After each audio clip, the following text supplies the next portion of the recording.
Hello and welcome to American Northwest Aviation. If you're watching this on American Northwest Magazine's YouTube channel, please check the description and click on the link that takes you directly to American Northwest Aviation's YouTube channel for more specific aviation content. Please subscribe to both channels. Our subscribers mean a lot to us, and please comment on what kind of videos you would like to see from us. Please don't forget to like and click on the notification bell and share this video as well. Also in the description you'll find a link to our Amazon and other affiliates web pages. Please help support this channel by making your everyday purchases there. Thank you for watching. So this video is for existing Part 61 certificate holders to become a certificated remote pilot. We're skipping over the first time pilot section here, and we are on www.fa.gov, and you can read the rest there. Do a search for become a certificated remote pilot, fa.gov, and you should come up with this page. So skipping over first-time pilots, existing Part 61 certificate holders, and anyone who holds a Part 61 certificate holder should know who you are, such as private pilots, commercial pilots, and airline transport pilots, and so on. So the eligibility, again, to become a certificated remote pilot begins with holding a pilot certificate issued under 14 CFR Part 61. Must have completed a flight review within the previous 24 months, which would include any 121 recurrent check ride or initial check ride, Part 135, 293 check ride, and also a 61.58 check ride. Requirements for a remote pilot certificate. So it must be easily accessible by the remote pilot during all UAS operations. Certificate holders must complete an online recurrent training every 24 months to maintain aeronautical knowledge recency.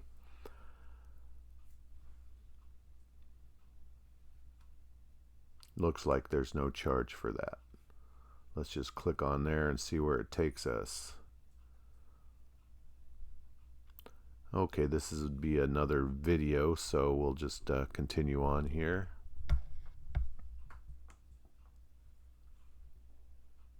Navigating the process to becoming a drone pilot. Step 1, create or log into your existing account on the FAA Safety Team website.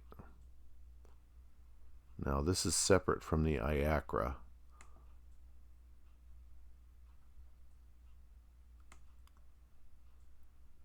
Okay.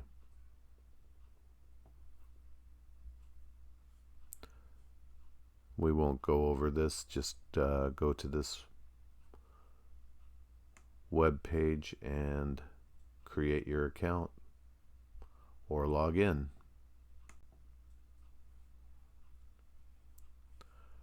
Step 2, complete the 107 Small UAS Initial Online Training course. The course will cover these topic areas.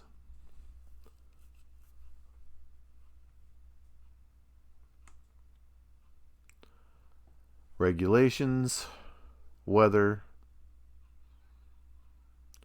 aircraft loading, weight and balance and performance, emergency procedures, CRM, determining the performance of small and unmanned aircraft, maintenance and pre-flight inspection, operations at night. Number 3, create an account or log into your existing account in IACRA. And all 61 pilots should know about that by now. Complete Form 8710-13 for a remote pilot certificate, airman certificate, and or rating application in IACRA. Log in with the username and password, click on the Start New Application, Start Application, follow application prompts, sign the application electronically, and submit for processing.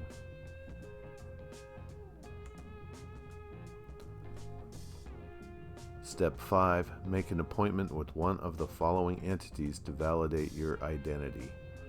Bring your completed Form 8710-13, proof of your current flight review. So in my case, that would be a 6158 checkout from Morristown FlightSafety on the G100. A photo ID, so your driver's license, state ID, or passport. And your online course completion certificate, which you would get after completing the course we showed above. So for me, the easiest thing is going to be to go to an FAA certificated flight instructor, because I'm nowhere near a FSDO. I guess I could go to a DPE in the area as well. So I will have to call a flight school, see if I can find a CFI and find out how much they'll charge me to do a identity validation. And if you use a CFI, they cannot issue a temporary certificate. So if I can see a DPE, that would work better for me because I can get a temporary certificate. So I will call a DPE and a CFI and compare the prices.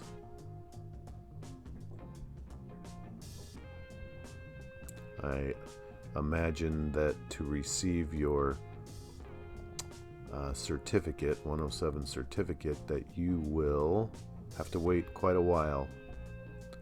So I think the DPE would be the better option so I can get a temporary certificate. The representative will sign your application and issue a temporary airman certificate, except for the CFI, of course, cannot do that. Step 7, have your remote pilot certificate available whenever you fly your UAS. And then it gets into keep your remote pilot certificate current. Well, that's it for this video.